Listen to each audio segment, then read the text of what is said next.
Hello, good afternoon. मेरी आवाज आ रही है आप तक? आवाज गुड क्लियर है? आफ्टरनून। हाँ yes sir, good afternoon. Okay, good afternoon. आज का टॉपिक गाड़ी के साथ जो पेपर हम कैरी करेंगे वो, और आपकी गाड़ी पे फाइन लगा हुआ है कि नहीं, या फिर वो फाइन आपको कहाँ पर चेक करना है, तो उसके बारे में हम लोग बात करेंगे आज के टॉपिक में। तो ये डॉक्यूमेंटेशन का टॉपिक है। मेरा स्क्रीन में आपके साथ शेयर करूंगा, तो आपको जो पीपीटी है उसमें दिखेगा कुछ। पहले कुछ थोड़ा ब्रीफ कीजिए लास्ट वीक के टॉपिक के बारे में। लास्ट वीक क्या हुआ था थोड़ा सा,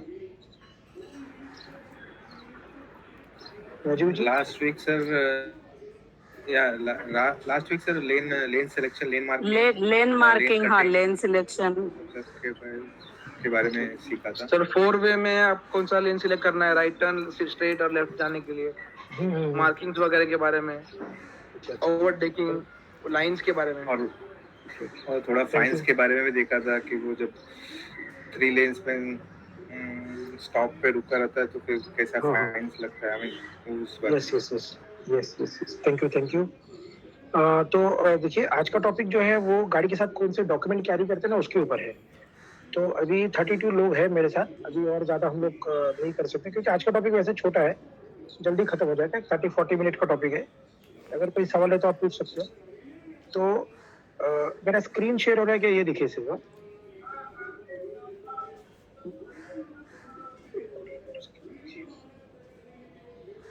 हो रहा है स्क्रीन? मेरा स्क्रीन आपको दिख रहा है क्लियर? Yes sir. हाँ सर, फुल स्क्रीन करना। नहीं, फुल आपको करना होगा स्क्रीन आपके यहाँ से। वो 3 डॉट है ना, उसमें जाके आपके इधर से देख लो।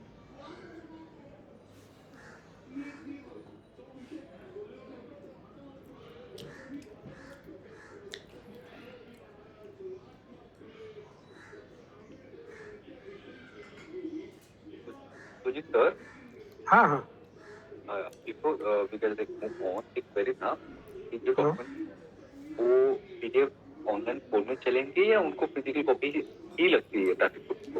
नहीं, कोई जरूरत नहीं कि आपको हार्ड कॉपी लेकर ही चलना होगा ओरिजिनल। अच्छा, मतलब आप उसको डिजी लॉकर करके एक ऐप है गवर्नमेंट का, डिजी लॉकर। हाँ, आप वो डाउनलोड करो और उसके अंदर डॉक्यूमेंट रहेगा तो भी चलेगा। चलेगा ना? हाँ, मैं तो वैसे ही, मैं तो मेरा लाइसेंस भी कैरी नहीं करता हूँ। मैं तो मेरा लाइसेंस भी डिजी लॉकर में ही दिखाता हूँ उन लोगों को। ऑफ पे जब ऑफ हो जाते हैं, लाइक हाईवे पे, वहाँ पे जो ट्रैफिक पुलिस होते हैं ना, लाइक नहीं, मैं ट्रैवल करता हूँ ना, तो मैं भी डिजी लॉकर में ही दिखाता हूँ। मैं अवॉइड करता हूँ सर पुलिस को डायरेक्ट हार्ड डॉक्यूमेंट दिखाने का, हार्ड कॉपी दिखाने का। ये लोग थोड़ा इरिटेटिंग काम करते हैं। हाथ से अपने डॉक्यूमेंट लेके वहां से निकल जाएंगे, वो किधर जाके खड़े रहेंगे, हमें गाड़ी पार्क करो, उनके पीछे पीछे चलो। राइट तो ये थोड़ा इरिटेटिंग है वो, तो मैं नहीं करता हूँ। मैं, अगर गलती है मेरी तो कोई बात नहीं, आप फाइन बोलो, जो भी है हम भरने को तैयार है। गलती नहीं तो उनके पीछे कौन भागेगा। और वैसे भी उनके साथ बहस करने के बाद 2-4 और जोड़ देते हैं वो लोग कि पुलिस के साथ में बहस किया वगैरह वगैरह। वो तो मतलब ऑनलाइन चलेगा तो हाँ, वही पे था मेरा। नहीं, मैं डिजी लॉकर में रखो, डिजी लॉकर अलाउड है। मैं डिजी लॉकर में क्या डॉक्यूमेंट। ओके। और वैसे भी आजकल उनके पास भी ऐप है, आप आपके गाड़ी का नंबर डालेंगे तो उनको पूरा डॉक्यूमेंट क्लियर दिखता है। नहीं, आजकल बहुत, मतलब फिर आपको पता है ना पुलिस कैसे होते हैं, वो बहुत कुछ। हाँ, नहीं वो आ रहे हो सर। एक ऐसा है कि जो लोग ये करते हैं, ड्राइविंग करते हैं ना, रेगुलर ड्राइविंग, कमर्शियल ड्राइवर्स, हाँ, जो ऑल ओवर इंडिया गाड़ी लेके घूमते हैं, उनका कहना ये है कि भाई हम लोग जब भी गाड़ी लेके पूरे भारत भर घूमते रहते हैं तो हमें पूरे भारत में जितना तकलीफ नहीं होता ना, उतना हम लोगों को मुंबई में अंदर आने के बाद तकलीफ होता है। तो उन लोगों का एक्सपीरियंस देखिए, हमें जितना तकलीफ। हाँ, तो ये तो थोड़ा इनके साथ टैकल करना सीखना पड़ेगा। देखो, आज का topic essential document to carry document with your vehicle, ये टॉपिक है आज का। ये मेरा नंबर है, आप चाहे तो स्क्रीनशॉट ले सकते हो, तो आपको मेरा नंबर मिल जाएगा यहाँ पर। अगर आपको अगले टॉपिक का, जो अगले संडे का लिंक नहीं आया तो आप मुझे रिक्वेस्ट डाल दो, मैं यहाँ से भेज दूंगा। ओके, तो डॉक्यूमेंट क्या है? देखो, पहला registration certificate of motor vehicle, जिसको आप लोग आरसी बुक कहते हो। ये पहले एक बुक मिला करता था, इसलिए उसका नाम आरसी बुक पड़ा रहे, तो उसका नाम है registration certificate of motor vehicle. ये अलग अलग फॉर्म में हो सकता है, जैसे कि अगर ये गाड़ी आपकी 2005 या 2006 के पहले की है ना, तो एक बुक मिलेगा। अभी तक अगर रखा होगा, उसने बदली नहीं किया तो देन वो, उसके बाद में स्मार्ट कार्ड आने शुरू हो गए तो स्मार्ट कार्ड मिलेगा। बीच में 2017 से लेके 2019 के बीच में जिन्होंने गाड़ियां खरीदी उनके लिए एक A4 साइज पेपर है, क्योंकि उस वक्त तो कार्ड का कॉन्ट्रैक्ट कुछ खत्म हो गया था, इसलिए कार्ड का कॉन्ट्रैक्ट नहीं कर पाए थे, आरटीओ कार्ड छाप के नहीं दे पा रहा था, इसलिए उन्होंने A4 साइज के पेपर में दिया है। तो बहुत से लोगों का क्या हुआ कि बाई पोस्ट वो घर पे आया A4 साइज पेपर, और वो मिस हैंडलिंग की वजह से या किसी वजह से ये स्पॉइल हो गया या नहीं मिला है उनको, ऐसे भी हुआ है। तो देखना कि वो जो A4 साइज का पेपर है उसके ऊपर लिखा होगा ऊपर registration certificate of motor vehicle. Either उसके बाद फिर 19 के बाद में या 17 के पहले जितने भी गाड़ियां हैं उनके पास फिर वो स्मार्ट कार्ड है, जिसको आरसी बुक कहते थे हम लोग, वो smart card registration certificate of motor vehicle. दूसरा डॉक्यूमेंट होता है इंश्योरेंस ऑफ मोटर व्हीकल। ये मैंडेटरी, विदाउट इंश्योरेंस आप गाड़ी ड्राइव ही नहीं कर सकते रोड के ऊपर। और मैंडेटरी इंश्योरेंस कौन सा है, तो जिसको आप लोग थर्ड पार्टी इंश्योरेंस कहते हो, लायबिलिटी इंश्योरेंस, वो तो होना ही है गाड़ी में, उसके बिना आप रोड पे गाड़ी चला ही नहीं सकते एज पर द लॉ। और एक एक डॉक्यूमेंट हम लोग फिर डिटेल में देखेंगे। तीसरा है पॉल्यूशन अंडर कंट्रोल सर्टिफिकेट, मतलब पीयूसी सर्टिफिकेट। आपकी गाड़ी से जो गैसेस निकलते हैं एग्जॉस्ट में से, कार्बन मोनोऑक्साइड, हाइड्रोकार्बन है उसके अंदर से, तो ये जो गैसेस है ये हार्मफुल है, ये पॉइजनस गैसेस है जो एनवायरमेंट को पॉल्यूट कर सकते हैं। तो इसको एक कंट्रोल में होना चाहिए। ये कंट्रोल में कब रहेगा, जब आपका गाड़ी मेंटेन रहेगा, प्रॉपरली मेंटेन रहेगा गाड़ी, आप फ्यूल अच्छा यूज करोगे, आप प्रॉपर टू प्रॉपर उसको सर्विस किया हुआ है, इंजन बेहतर काम कर रहा है, पूरा फ्यूल जल रहा है इंजन में, तो ये गैसेस कम रहते हैं, बाहर आने वाले गैसेस जो होते हैं वो कम हो जाते हैं। लेकिन हम लोगों ने गाड़ी को मेंटेनेंस नहीं किया, प्रॉपर मेंटेन नहीं किया गाड़ी को, हम ऐसे ही चला रहे हैं, तो जिसकी वजह से धुआं आएगा और पॉल्यूशन कर सकता है। तो ये जिम्मेदारी हमारी होती है कि हमें अपनी गाड़ी को मेंटेन रखना है। तो कैसे पता चलेगा कि आपकी गाड़ी से हार्मफुल गैसेस जो निकल रहे हैं वो लिमिट में है, तो उसके लिए टेस्ट करवाना पड़ता है। जो सर्टिफिकेट देते हैं उसके लिए, जो आपने देखा होगा पेट्रोल पंप पे या कहीं और रोड पे जो पीयूसी के जो यूनिट लगे हुए हैं अथोराइज, वहाँ पे आप उसको टेस्ट कर सकते हो। तो वो लोग आपके गाड़ी का जो साइलेंसर एग्जॉस्ट है उसमें एक सेंसर डालते हैं, और वो सेंसर उस गैसेस में से निकलने वाला हाइड्रोकार्बन और कार्बन मोनोऑक्साइड की मात्रा को गिनता है। अगर ये लिमिट से ज्यादा है तो आपको सर्टिफिकेट इशू नहीं करेगा, लिमिट के अंदर है तो आपको सर्टिफिकेट इशू करेगा। 100 रुपीज, 60 रुपीज इसके चार्जेस है। टू व्हीलर के लिए कुछ 50 रुपीज है, 50 या 60 rupees, 90 to 100 rupees four wheeler के लिए है। तो इस तरह से हर गाड़ी के हिसाब से चार्जेस है, और ये 6 महीने के लिए वैलिड है, 6 मंथ के लिए वैलिड है। एवरी आफ्टर 6 मंथ आपको पीयूसी निकालना होता है। अगर आपकी गाड़ी BS6 की है तो वो 1 साल का मिलेगा फर्स्ट ईयर, उसके बाद वो 6 महीने में रिन्यू करना पड़ेगा। अभी ये जो पीयूसी है इसके बारे में और भी डिटेल में देखेंगे। और चौथा डॉक्यूमेंट है ड्राइविंग लाइसेंस। ये जो डॉक्यूमेंट मैं आपको बता रहा हूँ ये आपके लिए है, आपका पर्सनल यूज व्हीकल चलाने के लिए। अगर कमर्शियल व्हीकल है तो इन 4 के अलावा उसको फिटनेस सर्टिफिकेट और टैक्स सर्टिफिकेट भी साथ में रखना होता है, क्योंकि हमारी गाड़ी का जो टैक्स होता है ना, प्राइवेट गाड़ी का टैक्स, ये लाइफ टाइम के लिए होता है। गाड़ी का लाइफ है 15 साल। जिस दिन गाड़ी आरटीओ में रजिस्टर्ड हुआ उस दिन के बाद 15 साल तक गाड़ी का लाइफ है। फिर ओनर कितने भी होने दो, first owner, second, third, fourth, 4, 10 owner जो भी है, लेकिन गाड़ी का लाइफ उस पे आरसी बुक पे मेंशन होता है। तो ये जो प्राइवेट व्हीकल है उसके लिए इतना 4 डॉक्यूमेंट, लेकिन अगर वो कमर्शियल व्हीकल है तो उसको एवरी ईयर हर साल टैक्स भरना होता है। तो इसलिए उसका टैक्स का रिसिप्ट और उसका फिटनेस सर्टिफिकेट वो भी उनको साथ में रखना होता है। तो आपके लिए सिर्फ ये 4 डॉक्यूमेंट है, रजिस्ट्रेशन सर्टिफिकेट, इंश्योरेंस, पीयूसी और ड्राइविंग लाइसेंस। न्यू ब्रांड गाड़ी है तो 6 महीने पहले पीयूसी की जरूरत नहीं है, लेकिन 6 महीने जैसे ही खत्म होगा आपको पीयूसी निकालना पड़ेगा। ओके, अभी देखो एक एक डॉक्यूमेंट हम लोग यहाँ पे देखते हैं। ये है गाड़ी का आरसी बुक, जिसको आप कहते थे ना रजिस्ट्रेशन सर्टिफिकेट। ये है, ये हमारी एक गाड़ी का आरसी बुक है यहाँ पर। ये रजिस्ट्रेशन नंबर है MS04GU7848। ये गाड़ी का रजिस्ट्रेशन नंबर महाराष्ट्र के लिए है। तो ये गाड़ी महाराष्ट्र में कोई भी ओनर इसको खरीदता है, बेचता है, कितने भी ओनर चेंज होने दो विद इन महाराष्ट्र। अगर मैं गाड़ी पुणे में बेचा, पुणे से उसने गाड़ी नागपुर में बेचा, नागपुर से वो गाड़ी औरंगाबाद में बेचा, कहीं पर भी जाने दो, नंबर वही रहेगा, नंबर चेंज होगा नहीं। अगर ये गाड़ी में स्टेट चेंज करके बेचता हूँ, जैसे मैंने ये गाड़ी गुजरात में बेच दिया किसी को और वो गुजरात में अपने नाम पे किया, तो ये नंबर चेंज हो जाएगा। अगर मैंने अदर स्टेट का गाड़ी यहाँ पे खरीदा महाराष्ट्र में, जैसे मैंने दिल्ली से कोई गाड़ी है जो मैं खरीदा और महाराष्ट्र में ट्रांसफर कर रहा हूँ, तो ये नंबर चेंज हो जाता है उस आरसी बुक का, क्योंकि वो DL रहेगा, वो MH हो जाएगा। नहीं तो with in Maharashtra number change होता नहीं है। नंबर के बाजू में और एक नंबर आपको दिख रहा है, MH14 दिख रहा है आपको, MH14 64 29 99 दिख रहा है क्या आपको? Yes sir. ये वो डॉक्यूमेंट का नंबर है, ये डॉक्यूमेंट नंबर है।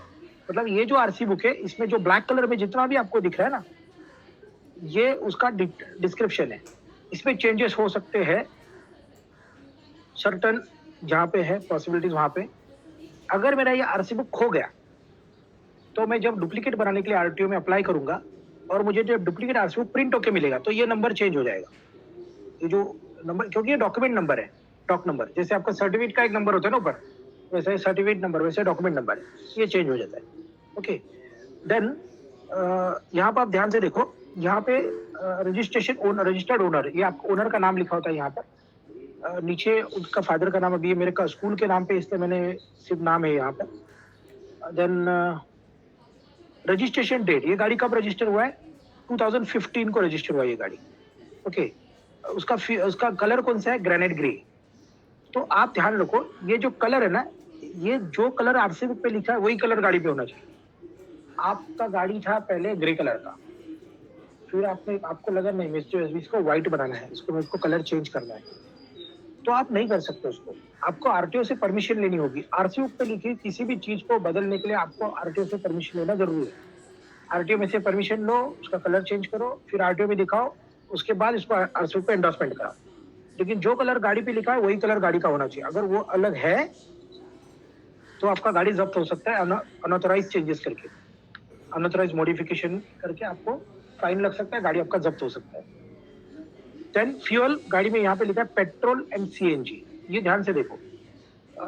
कई बार हम लोग सेकंड हैंड गाड़ी खरीदते हैं या हम लोग यूज्ड कार खरीदते हैं ना, तो वो लोग बोलते हो, आपको बोलते हैं कि मेरे गाड़ी में सीएनजी लगा हुआ है, लेकिन वो सीएनजी अगर उनकी गाड़ी में लगा है तो वो आरसी बुक पे मेंशन है क्या? देखो, कई लोग बस सीएनजी लगवा लेते लेकिन वो आरटीओ में पासिंग नहीं करते। कोई भी मॉडिफिकेशन है तो आरटीओ में पासिंग होना चाहिए, गाड़ी का फिटनेस बनना चाहिए, लेकिन वो नहीं हो पाता है। तो आपको देखना है कि अगर ये गाड़ी सीएनजी है तो उसके आरसी पे भी सीएनजी लिखा होना चाहिए। आप में से जिसके पास सीएनजी गाड़ी है वो लोग एक बार चेक करो कि गाड़ी में सीएनजी लिखा हुआ है क्या। अच्छा, आप में से किसी के पास सीएनजी का व्हीकल है? अभी 2022 चल रहा है ना, 2023, हाँ नहीं, अब 2023 चल रहा है, 22 खत्म हो गया, तो 2019 के पहले किसी के पास गाड़ी है जो 2019 के पहले खरीदा और वो सीएनजी व्हीकल है?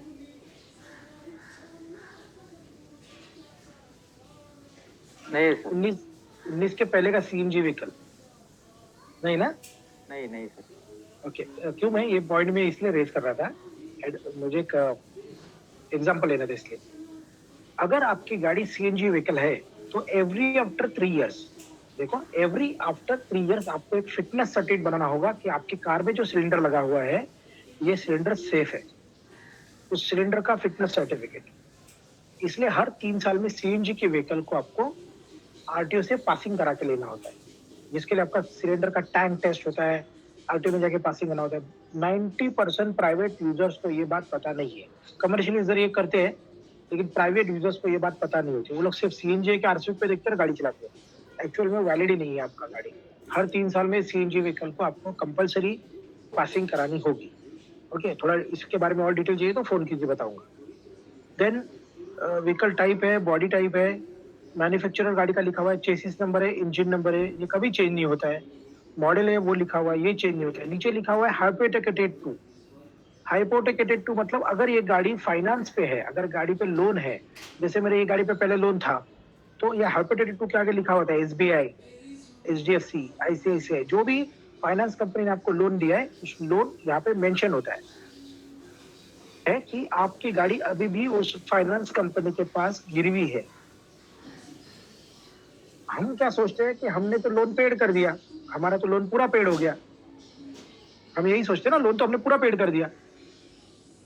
लेकिन वो लोन आरसी बुक से भी कैंसिल करना जरूरी है, आरटीओ में अप्लाई करके।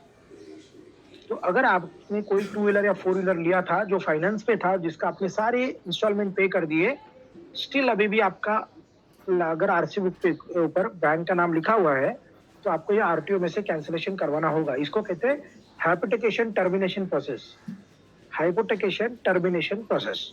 ओके, तो ये बात सब लोग ध्यान में रखो। इसके लिए आपको बैंक एक एनओसी देती है, फॉर्म नंबर 35 आपको बैंक से इशू होता है, जो आपको आरटीओ में सबमिट करना है। देन ये गाड़ी का मैन्युफैक्चरिंग डेट है 3/2015 और नीचे देखो सीटिंग कैपेसिटी है, 7 लोग बैठ सकते हैं गाड़ी में, 5 लोग बैठ सकते हैं, जो भी आपका रहेगा सीटिंग कैपेसिटी वो। नीचे लिखा है tax paid up to LTT. LTT का मतलब लाइफ टाइम टैक्स। ये गाड़ी का जो टैक्स है लाइफ टाइम पेड है। कमर्शियल व्हीकल का एवरी ईयर पेड होता है, प्राइवेट व्हीकल को लाइफ टाइम टैक्स रहता है। तो इसका टैक्स अभी लाइफ टाइम पेड हो चुका है। कितना लाइफ टाइम, कितना, तो नीचे लिखा है रजिस्ट्रेशन वैलिडिटी, इसका लाइफ है 2030 तक, 14/4/2030 तक मेरी गाड़ी का वैलिडिटी है, तब तक मेरी गाड़ी की लाइफ है। तो 15 साल मेरी गाड़ी की लाइफ है। 15 साल के बाद अगर मुझको चलानी है मार्केट में और बड़ी गाड़ी, आपके पास कोई गाड़ी जिसको 15 ईयर्स कंप्लीट हो रहा है अभी, तो आपको उसके लिए ग्रीन टैक्स पेड करना होगा, एक्स्ट्रा टैक्स पे करना होगा, फिर वो 5 ईयर्स के लिए आपको एक्सटेंशन करके मिल जाएगा। ओके, देन नीचे एड्रेस लिखा हुआ है, ये भी आप चेंज नहीं कर सकते विदाउट प्रायर परमिशन। गाड़ी का वेट लिखा हुआ है, गाड़ी का कैपेसिटी, व्हील बेस, ये सब डिटेल्स लिखा हुआ है गाड़ी का। तो और कौन सी आरटीओ में गाड़ी रजिस्टर्ड है, वो आरटीओ का सिग्नेचर और स्टैम्प रहेगा। अभी आरसी बुक के बारे में कोई सवाल है तो पूछो, फिर हम एक एक डाउट क्लियर करते हैं। ये सर मेरे कुछ क्वेश्चंस हैं। हाँ, ये रजिस्ट्रेशन नंबर MH1464 तो मुझे समझा कि ये सर्टिफिकेट का नंबर है, तो रजिस्ट्रेशन नंबर क्या मतलब ये एग्जैक्टली क्या बताता है मुझे कि मेरी कार MH रजिस्टर हुई? MH मतलब महाराष्ट्र, हाँ 04 मतलब थाना आरटीओ।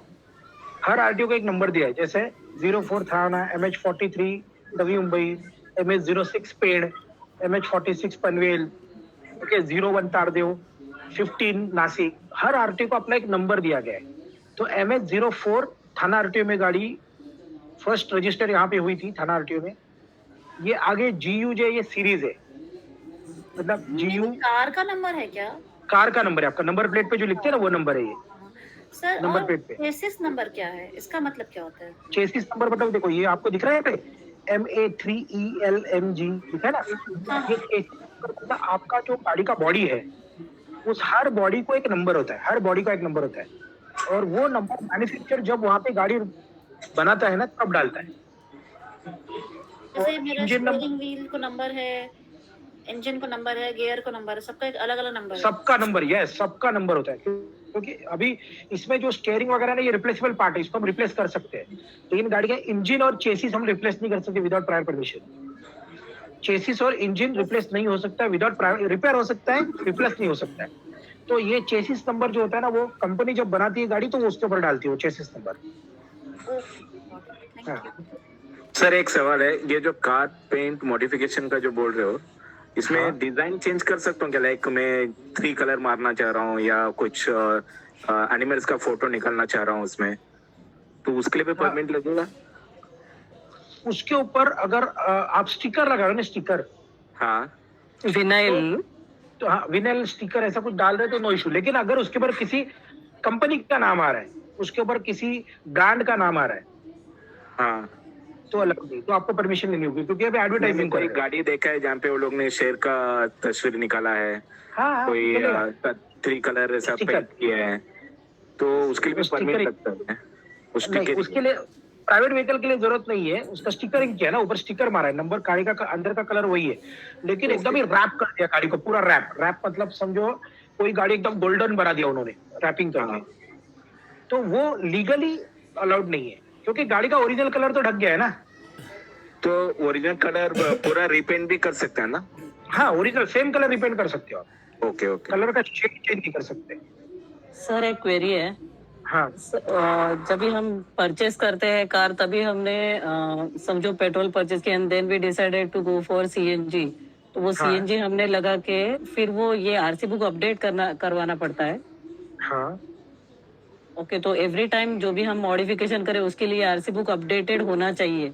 होना चाहिए, नहीं तो आपकी गाड़ी में जो CNG लगा हुआ है ये अनऑथराइज फिटिंग है, अगर ये गाड़ी Okay. पकड़ी जाती है तो आपकी गाड़ी जब्त हो जाएगी।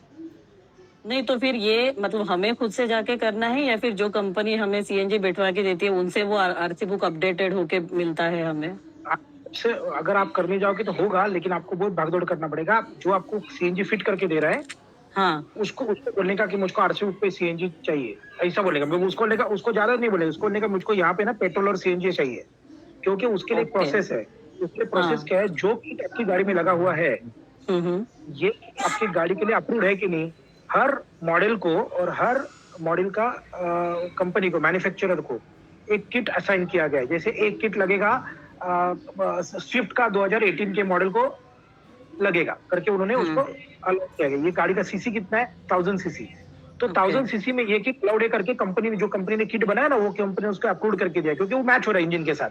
राइट। अभी कभी कभी ये लोग क्या मैल प्रैक्टिस करते हैं, आपके पास है समझो स्विफ्ट डिजायर, ओके, आप वहाँ पे स्विफ्ट डिजायर लेके गए, बोले मुझे इसको किट लगाना है, अभी उसके पास है ना स्विफ्ट डिजायर का किट अवेलेबल नहीं है, तो हाँ। वो क्या करेगा, हुंडई का जो एक्सेंट है, हुंडई एक्सेंट का किट आपकी गाड़ी में डाल देगा। ओके, तो दिस इज तो माल वो प्रैक्टिस। माल प्रैक्टिस, वो बोलेगा हाँ चलता है, वैसे चलेगा भी आपकी गाड़ी में, आपको कुछ तकलीफ, आपको क्या मालूम है उसके बीच बारे में, चलेगा भी, लेकिन लॉन्ग टर्म में इफेक्ट देगा आपके इंजन को लॉन्ग टर्म में डैमेज करेगा। जब 3-4 साल चलने के बाद आपका पिकअप कम हो जाएगा, ऑयल ज्यादा कंजम्पशन होगा, गाड़ी मिसफायर करेगा, स्टार्टिंग ट्रबल देगा, लेकिन वो 3 साल के बाद, तब तक तो ये कमा के बैठ चुका है, आपको भी याद है, आपको बोलेगा यार मेरा इंजन तकलीफ दे रहा है।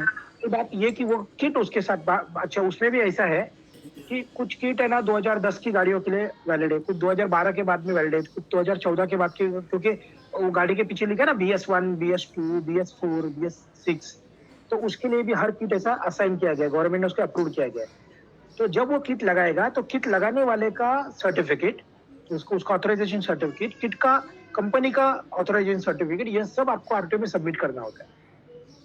तो जो टैंक उसमें जो लगता है ना, गाड़ी में जो टैंक लगा है ना, वो टैंक का भी टेस्टिंग सर्टिफिकेट होता है, हाइड्रो टेस्टिंग सर्टिफिकेट, ये टैंक सेफ है क्या।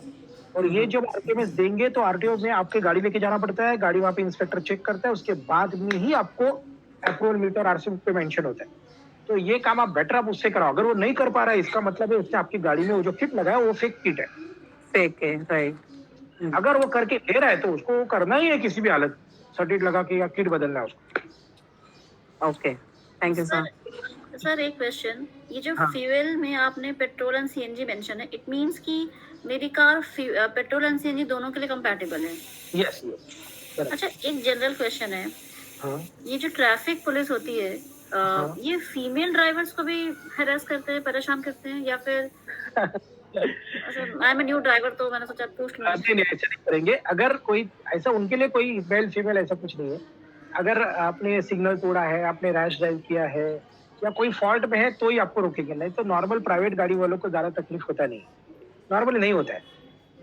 लेकिन क्या अभी ये आप पे डिपेंड है कि उस वक्त क्या सिचुएशन था वहाँ पे।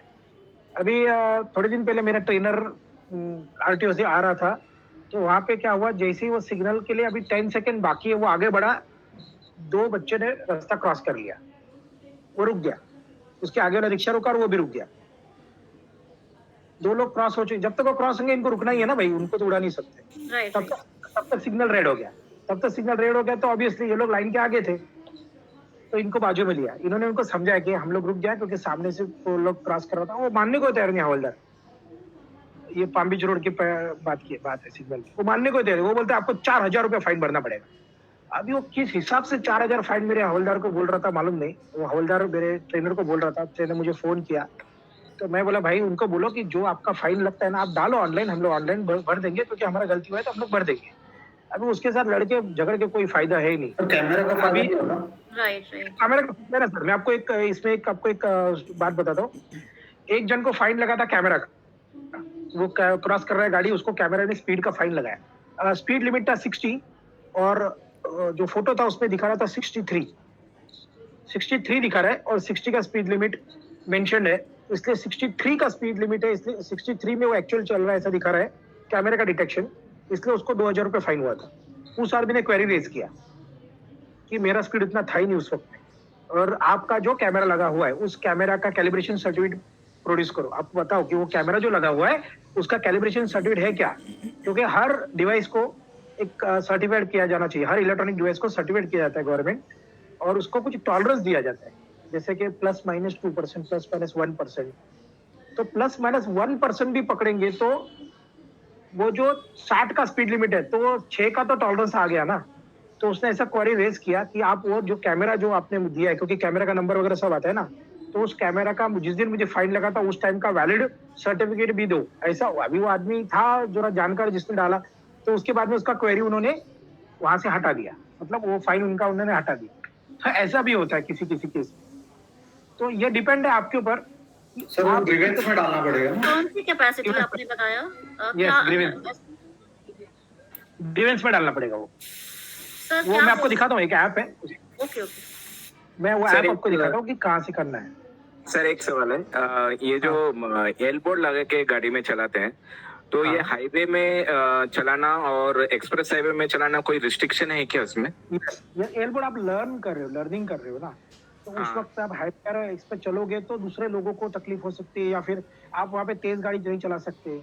नहीं, और मेरा वहाँ पे L आपके एल है तो भी, और वो टाइम में आप से अगर कोई गलती होती है, थोड़ा भी अगर आपका जजमेंट जाता है, तो पीछे बहुत सारी गाड़ियों का डैमेजेस हो सकते हैं। नहीं, मेरा L नहीं है, बट L बोर्ड खाली लगा हुआ है, L तो नहीं है। मेरा परमानेंट तो- लाइसेंस मिल गया था, फिर खाली L बोर्ड लगा हुआ था, तो ट्रैफिक पुलिस ने पुणे हाईवे पे रोक लिया मुझे।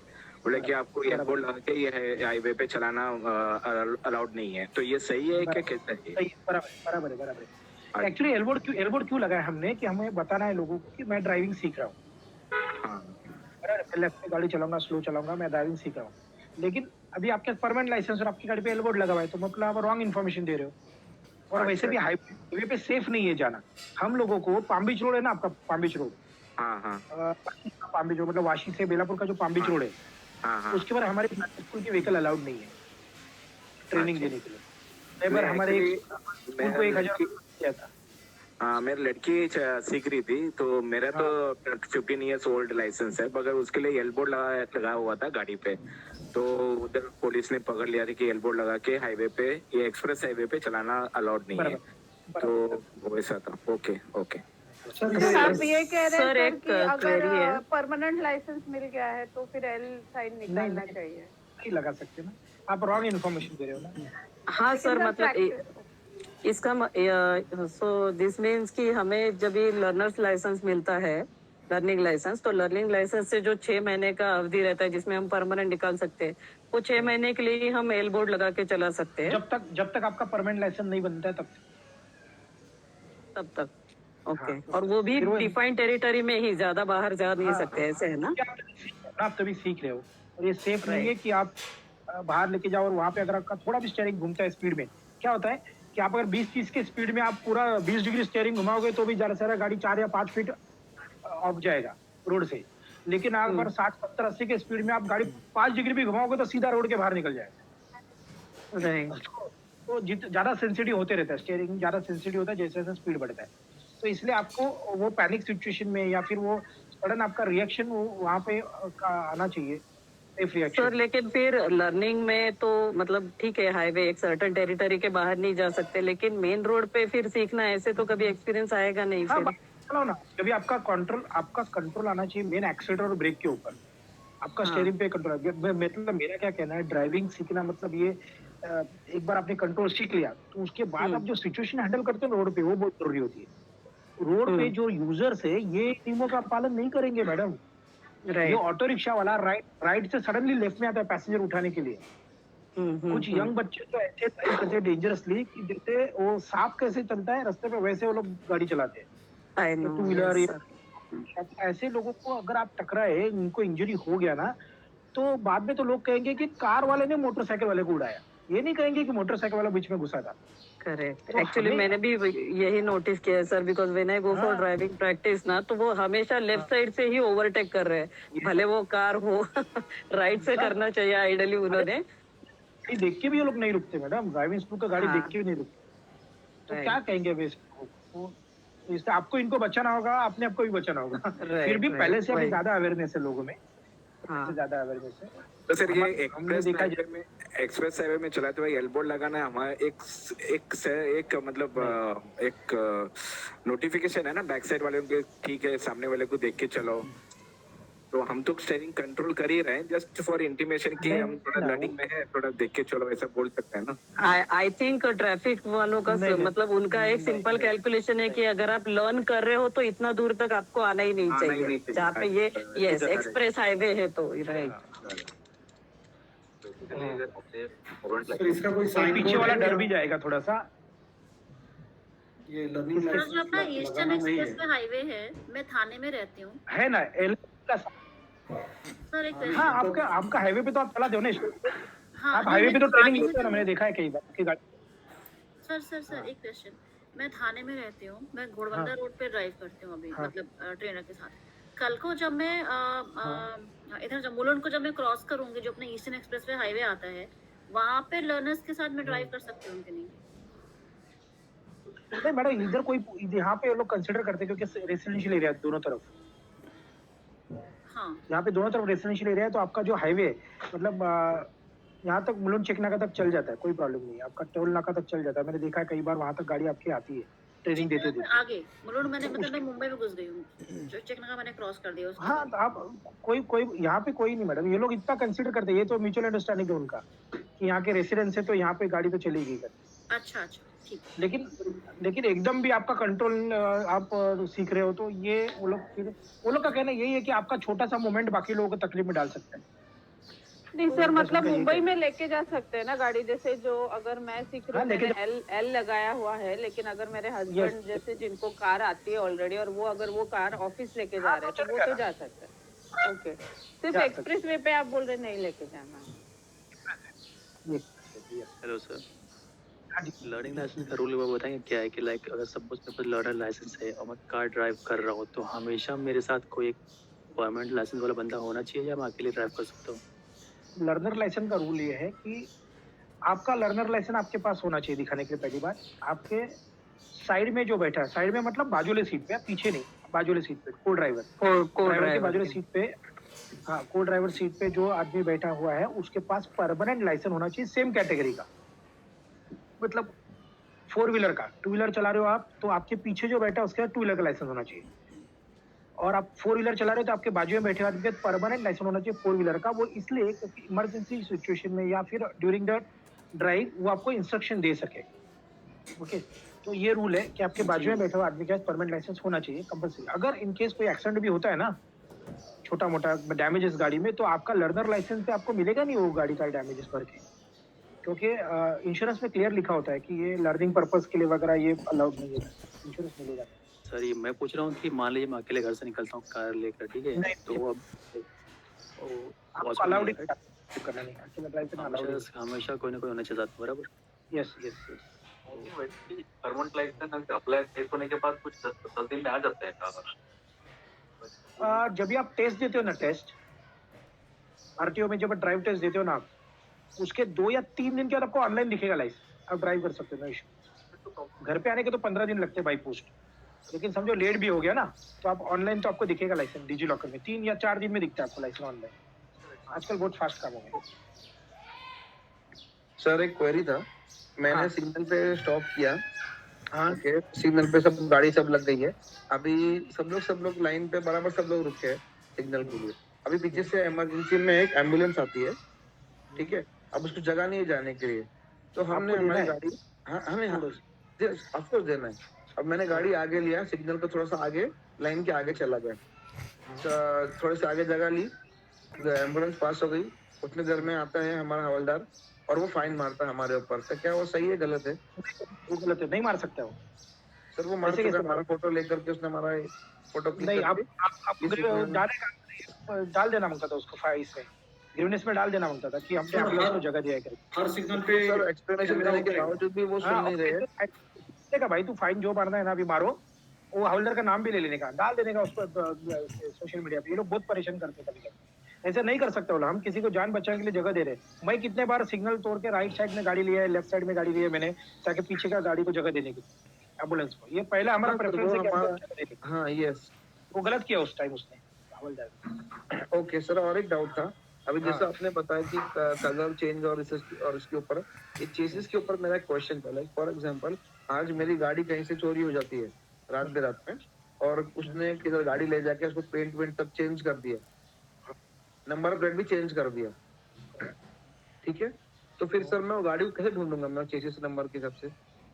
और चेसिस आप नहीं, उसको पुलिस ढूंढती है। तो पुलिस जब भी ना प्रॉब्लम हुआ है सर, पुलिस अभी देखो, अभी थोड़े दिन पहले एक ऑटो रिक्शा ना यहाँ से चोरी हो गया था, हमारा ही ट्रेनर का। आप कहाँ से बात कर रहे हो? मैं ऐरोली से। ऐरोली से, तो मेरा घनसोली में ड्राइविंग स्कूल है मेरा, और मेरे ट्रेनर का ऑटो रिक्शा चोरी हो गया था। ये गाड़ी 4 महीने के बाद, 4 या 5 महीने के बाद चेंबूर में मिला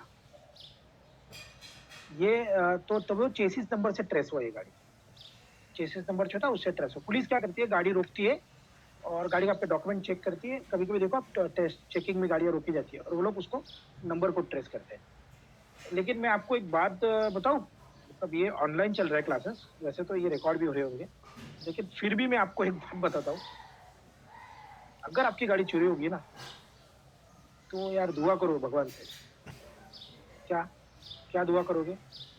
वो नहीं मिलनी चाहिए। कि मिल नहीं जाए। मिलनी चाहिए। अगर मिल गई ना तो तो सब जितना कार्ड तकलीफ रहेगा उसके साथ। जितना तकलीफ आपको हुआ है ना उसको ढूंढने में, उससे ज्यादा तकलीफ तो आपको कोर्ट और ये पुलिस स्टेशन के चक्कर काटने में लग जाएंगे। बहुत परेशान करते हैं लोग, बहुत। हमने देखा है, बहुत परेशान कर। इंश्योरेंस वाले भी परेशान करते हैं, सब करते हैं। इंश्योरेंस वाले तो समझो सब कुछ बराबर रहेगा तो एक 3 महीने का वेटिंग पीरियड होता है, उसके बाद में क्लेम सेटल हो जाएगा, जो भी आपका गाड़ी का वैल्यूएशन निकलेगा वो आपको मिल जाएगा। लेकिन मिल गई तो ऐसा हैरान करेंगे, पूछो मत। बहुत बड़ा प्रोसीजर है, पुलिस स्टेशन, कोर्ट, उसके बाद में फिर वो आरटीओ से उसका ब्लैक लिस्ट से निकालना, बहुत बड़ा प्रोसीजर है। कभी आप फोन करो, मैं आपको बताता हूँ कितना तकलीफ होता है, अभी तो नहीं इससे बता अच्छा सकता। कि इंश्योरेंस क्लेम कर लो, चोरी हो हाँ, वो मैं अलग चोरी है। होगा तो आपको पहले तो चोरी, जैसे ही गाड़ी चोरी का पहले ढूंढो। कोई गाड़ी अपने घर में तो कोई नहीं लेके गया है, फिर गाड़ी टोइंग करके तो नहीं लेके गए, वो ढूंढो। टोइंग करके नहीं लेके गए तो फिर पुलिस स्टेशन में रिपोर्ट करो। पुलिस भी आपको पहली बार रिपोर्ट लेंगे नहीं, बोलेगी पहले आप देख लो किधर गाड़ी आपका टोइंग से उठा के लेके गया क्या, फिर आओ। फिर आप सेकंड टाइम जाओगे तो आपका केस दर्ज होगा उधर।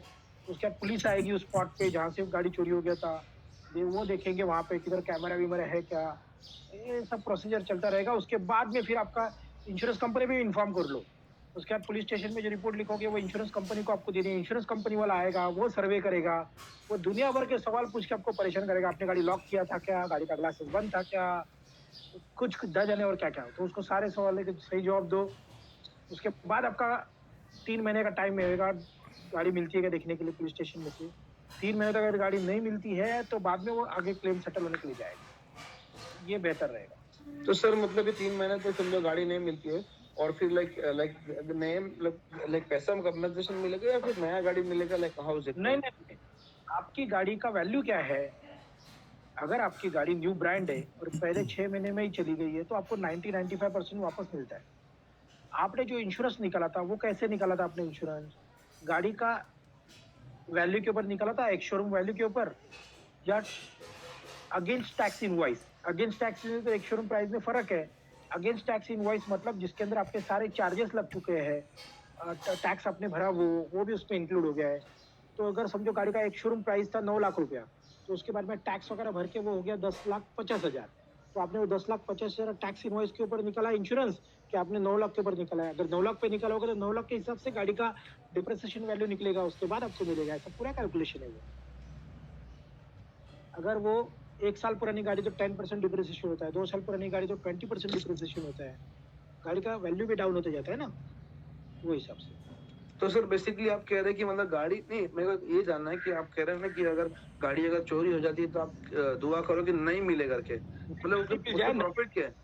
अगर जल्दी मिल गया तो ठीक है। अगर वो समझो जल्दी 15-20 दिन में मिल गया तो ठीक है। अरे नहीं मिला तो बाद में यार बहुत घूमना पड़ता है, तो पता है। इसमें से पार्ट्स भी गायब है। पार्ट्स तो सर 100%, टायर गया, बैटरी गया, गाड़ी का सील फट गया है, कांच टूट गया है, क्या क्या करोगे। इंश्योरेंस में तो देगा नहीं इंश्योरेंस वाला आपको।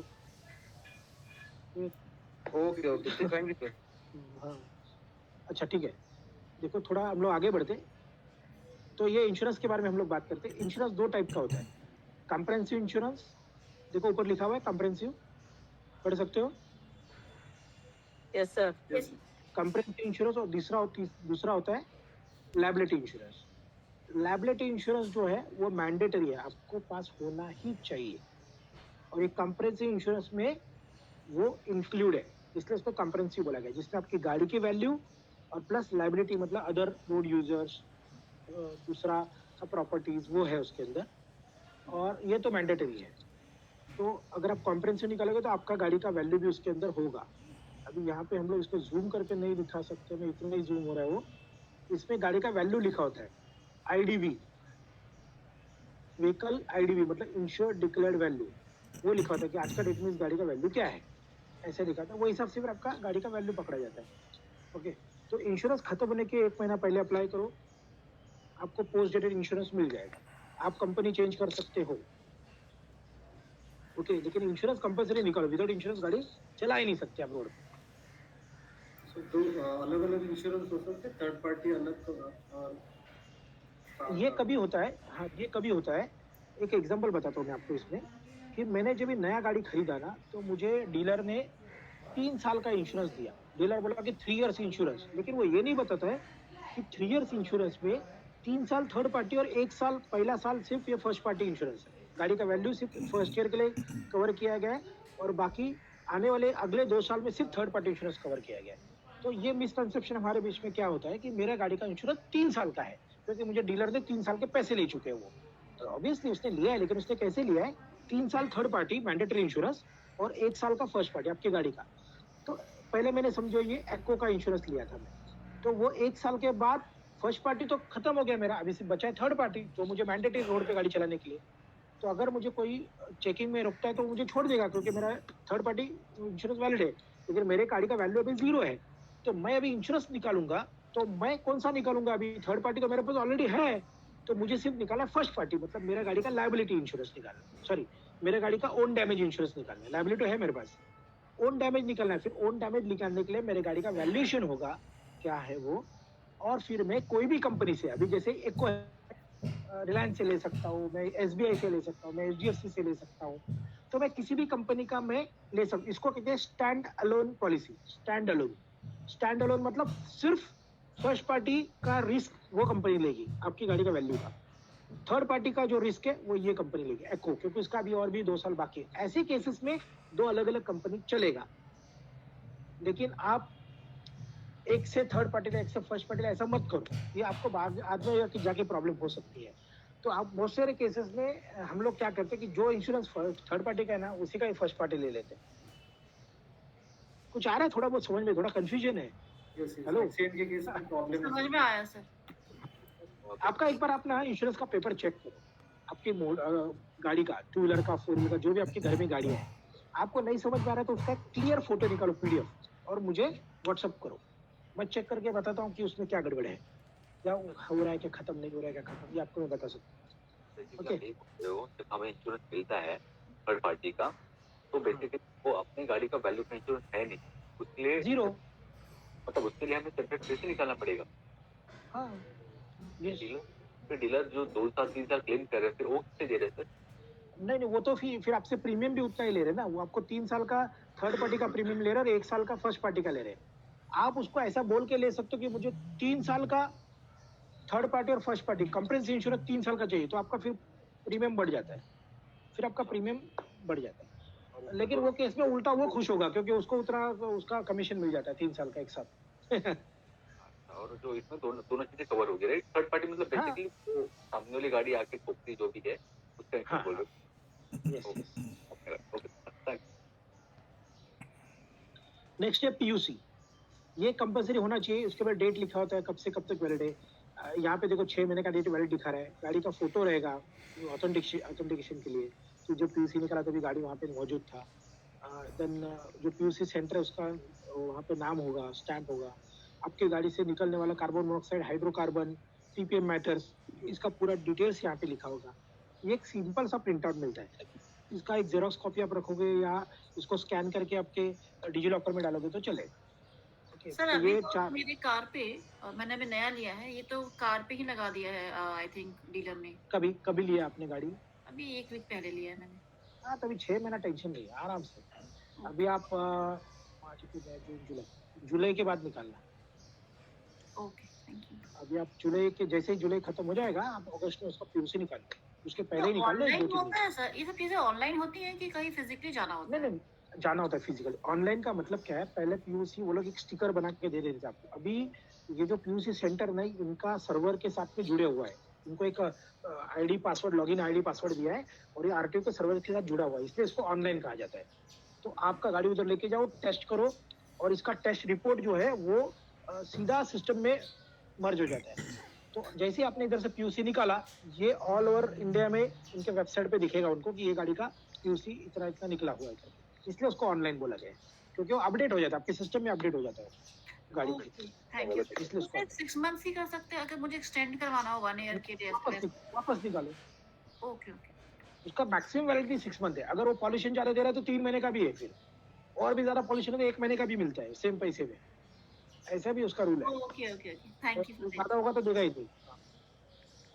ओके, यहाँ तक क्लियर सबको? एक क्वेश्चन है, जब गाड़ी नहीं होगी बैंक स्वरूप से लेके आएंगे, उसके लिए जरूरत नहीं ना, लेकिन 1 साल तक नहीं, 6 महीना जरूरत नहीं सर, 6 महीना जरूरत नहीं। 6 महीने तक जरूरत नहीं। ये मेरा स्क्रीन आपको दिख रहा है क्या? यस। Yes sir. इग्नोर करो मेरा पर्सनल्स, लेकिन यहाँ पे सेकंड रो में फर्स्ट वाला कुछ दिख रहा है आपको? सेकंड रो में फर्स्ट RBL, हाँ बाहर ट्रैफिक ऐप। हमारा ट्रैफिक ऐप, यस। इसका स्क्रीनशॉट निकालो, क्योंकि आपको ये सिंबल वाला ऐप डाउनलोड करना है बाद में।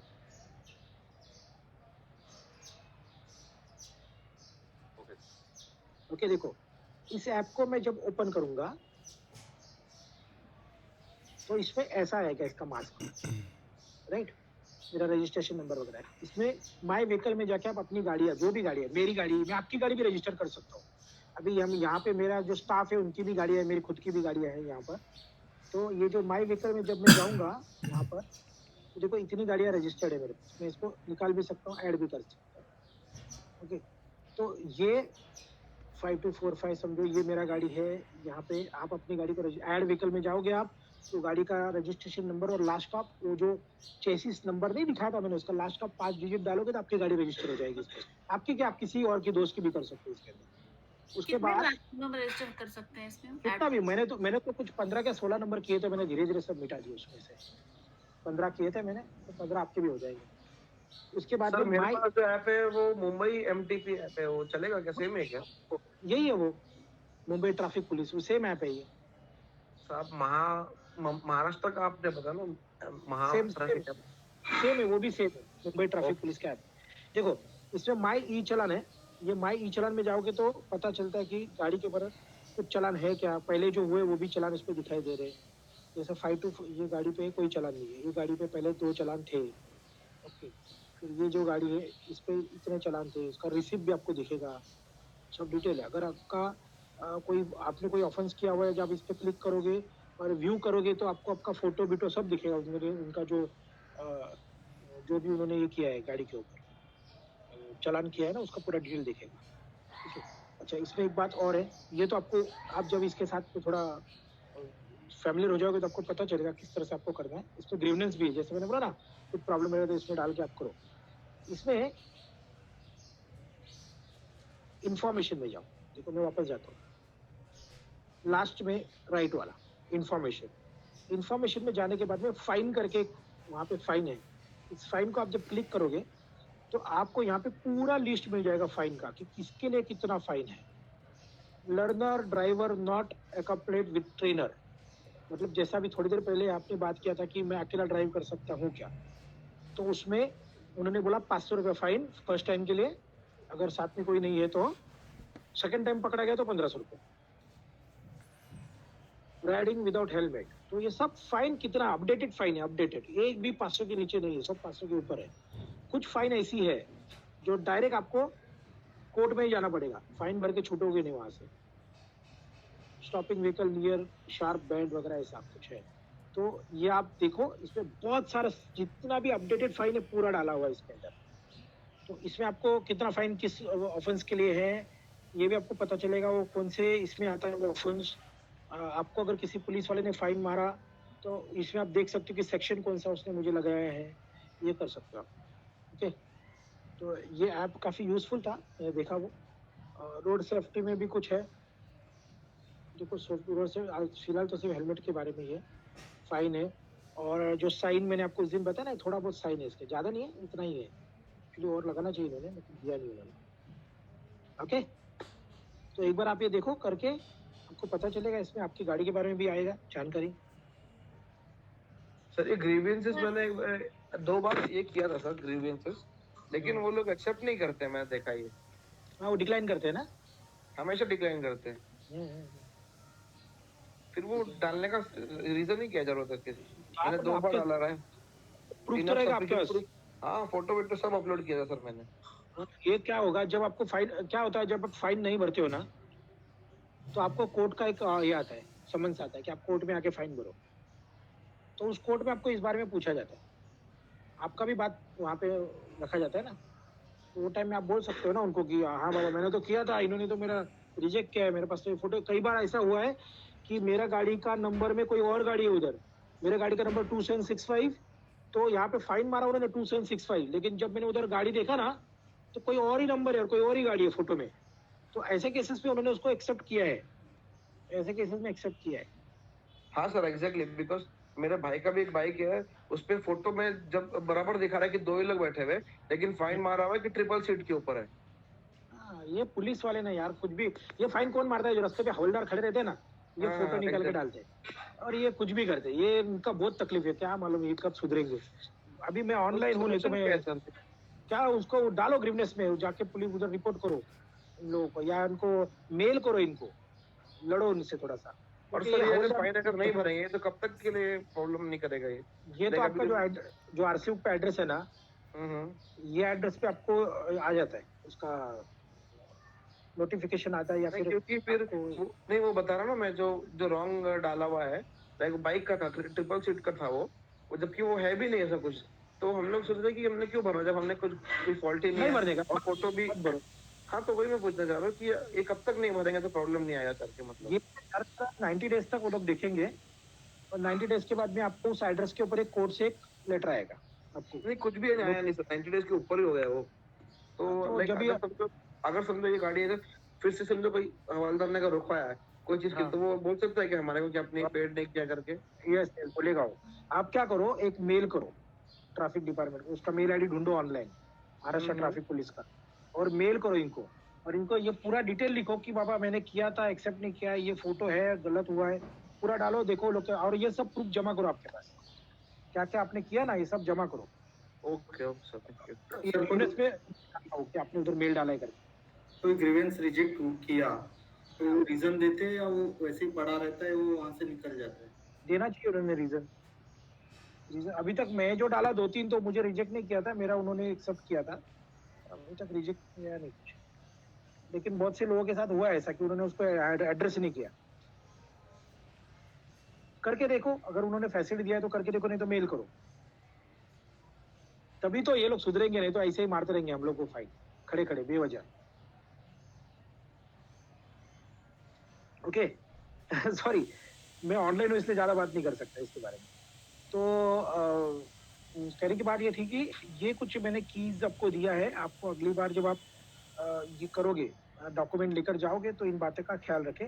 आपका इंश्योरेंस चेक कर लो, पीयूसी चेक कर लो एक बार गाड़ी का, आरसी बुक पे भी चेक करो कि लोन है कि नहीं, या लोन उसका आपने कैंसिल किया है कि नहीं, इन बातों को भी एक बार चेक करो। ओके, नेक्स्ट टॉपिक जो रहेगा ना हमारा, वो नेक्स्ट टॉपिक मैं आपको बताता हूँ नेक्स्ट टॉपिक क्या है, तो आप अभी से प्रिपेयर हो जाओगे उसके लिए। 2 मिनट दीजिए मुझे। लास्ट वीक जो हमने पीपीटी डिस्कस किया, आप बोल रहे थे कि आप शेयर करेंगे, आप शेयर कर सकते हो पीपीटी? हाँ, मेरा नंबर पे व्हाट्सएप कीजिए ना, मैं करता हूँ शेयर आपको। मैंने किया सर ऑलरेडी व्हाट्सएप, आप किया है ना? हाँ करता हूँ, क्योंकि क्या है, बहुत सारा 70-80 रिक्वेस्ट आया था ना, तो मुझको याद नहीं मैं कितने लोगों को भेज पाया। तो मैं करता हूँ, मैं प्लीज वापस एक बार एक हाई डाल दीजिए, मैं कर देता हूँ। ये क्या पिछला और इसके पिछले का भी डाल देता हूँ, तो आप थोड़ा उसको रिवाइज कर सकते हैं, और अगर आपने उसमें कुछ चेंजेस किया तो आप मुझे रिवर्स भेजो, तो मेरे काम आ जाएगा। ऐसे कुछ लोग मेरा हेल्प करते हैं, वो लोग उसमें से कुछ गलती रहेगा तो निकाल लेते हैं, या कुछ एक्स्ट्रा स्लाइड ऐड करके उनका नाम नीचे लिख देते हैं, तो ऐसा रहेगा तो भी चलेगा, मेरे काम आ जाएगा लोगों को सिखाने के लिए। क्योंकि ये जब तक हम एक दूसरे के साथ में बांटेंगे नहीं, हमारा नॉलेज बढ़ेगा नहीं, है ना? बराबर ना? Okay sir. Yes sir. Sujit sir, आपका व्हाट्सएप नंबर प्लीज शेयर कीजिए ना। 2 मिनट में दिखाता हूँ। मैं मेरा वो पहला स्लाइड है वो दिखाता हूँ, उसका नंबर है। हाँ देता हूँ 2 मिनट। हाँ देता हूँ मेरा नंबर है। हाँ प्लीज।